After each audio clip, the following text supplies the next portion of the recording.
Bonjour, je suis le pasteur Viviana de le ministère Les Rachetés de Jésus-Christ. Je voudrais partager avec toi une parole qui se trouve dans le livre de 1 Thessaloniciens 5, verset 17. Le Seigneur nous dit « Priez sans cesse ». Il voulait qu'on puisse prier sans cesse car prier, c'est parler avec Dieu. Et prier, c'est dialoguer avec quelqu'un. C'est vraiment prendre ton temps de pouvoir l'expliquer. Qu'est-ce que tu veux, comme tu veux. Qu'est-ce que tu aimerais qu'il fasse. Exprimer vraiment ton cœur. Pourquoi je te dis cela? Je te dis cela parce que beaucoup de personnes ne savent pas prier. Beaucoup de personnes ne savent pas comment se diriger à Dieu, comment présenter sa vie à Dieu. Et il voulait que tu puisses vraiment entamer avec lui une relation d'amis, une relation d'enfant, une relation d'amitié. Il voulait être ton intime. Il veut que tu puisses comprendre qu'il veut seulement pouvoir maintenir ce contact avec toi. Quand tu as un bon ami, quand tu as quelqu'un en qui tu as confiance, tu commences à raconter tous tes problèmes, tu commences à raconter toutes tes difficultés, mais aussi ton bonheur. Car dans la vie, il n'y a pas que de malheur. Il n'y a pas que de moments de tristesse, il n'y a pas que de moments d'échec. Il y a aussi des moments de victoire, il y a aussi des moments de joie, il y a aussi des moments où nous sommes épargnés. Mais quelle que soit la condition dans laquelle nous nous trouvons, on fait partager à notre ami. Et c'est ce que lui, il veut que tu saches, qu'il est ton ami et qu'il veut que tu partages tout le temps. Prier aussi, c'est pas prier seulement à genoux, c'est pas prier seulement à l'église. Pendant que tu es en train de conduire ta voiture, tu peux méditer, tu peux parler avec lui parce qu'il entend le cri de ton cœur. Quand tu es à l'école, que des fois, il y a des difficultés pour pouvoir comprendre certaines choses, certaines matières, lui dire « Oh Seigneur, regarde, je ne comprends pas ça, mais est-ce que tu pourras ouvrir l'entendement pour que je puisse comprendre ?» Des fois, tu peux être dans un entretien d'embauche et être stressé. Mais à ce moment-là, lui dire « Oh Seigneur, dans le nom puissant de Jésus, viens calmer, Seigneur, ce qui bouge au fond de moi, qui me met stressé. » Et quelle que soit la circonstance, quelle que soit la situation, il veut que tu puisses vraiment savoir qu'il est là pour toi.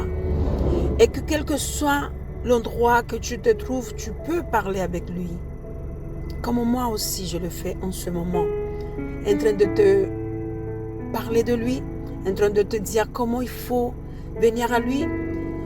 De la même façon, je lui dis aujourd'hui que ceux qui vont entendre cet audio puissent vraiment comprendre quelle est la dimension à laquelle Dieu t'a appelé. Et qu'est-ce que Dieu veut de toi. Je l'ai pris aussi pour que tu puisses aussi ouvrir ton entendement et pouvoir parler à ton Père, car c'est ça qu'il attend. Et des fois, on va se tourner vers les amis qu'on voit, parce que Dieu, on ne le voit pas. Et on se dit, oui, mais au moins j'ai quelqu'un qui je parle et qui me répond. Je ne vais pas te dire non, parce que tu as la personne qui te parle en face de toi, mais laisse-moi te dire que lui aussi, il répond. Il t'entend, il te répond. La seule chose que tu dois être attentive à sa voix, attentive à ce qu'il a à te dire. Et tu verras la main de Dieu agir comme tu ne l'as jamais vu auparavant. Quelle que soit la difficulté, même si tu es couché dans ton lit, même si tu es en prison, même si tu es sur la mer, ou dans l'avion, ou n'importe, quel que soit, tu n'as pas besoin de fermer tes yeux. Tu peux laisser tes yeux ouverts. Il n'y a pas un modèle précis pour parler à ton Père. Est-ce que tu vas fermer tes yeux quand tu parles à un ami en face de toi? Non. Est-ce que tu vas te mettre à genoux en face de quelqu'un? Non. Je ne vais pas te dire qu'il ne faut pas te mettre à genoux. Tu te mets à genoux parce que tu t'humilies, parce que c'est une façon de lui dire que tu te plies. Il le reçoit. Mais si tu es debout, il le reçoit. Si tu es couché, il le reçoit. La seule chose qu'il veut, c'est communiquer avec toi. Et aujourd'hui, je voudrais communiquer avec toi. Et je voudrais aussi communiquer avec lui.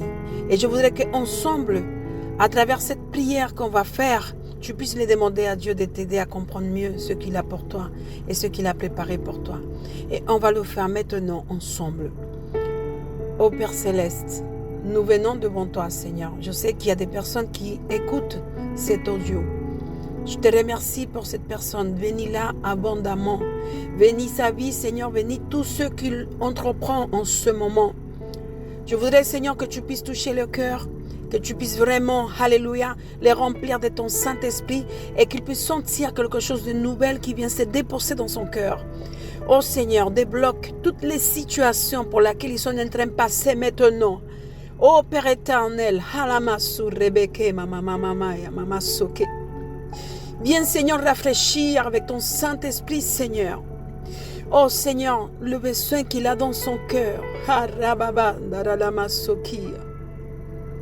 Que tu puisses vraiment déposer, Seigneur, un manteau de gloire sur la personne qui écoute. Et que tu puisses apporter des solutions, Seigneur, à leurs difficultés.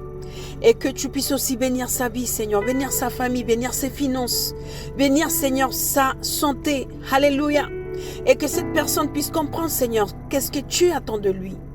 Ô d'elle, Père éternel, je t'ai prié, Seigneur, et je te rends grâce, car je sais que tu feras de grandes choses dans le nom puissant de Jésus. Amen. Je te souhaite de passer une excellente journée en Christ. Sois béni. À très bientôt.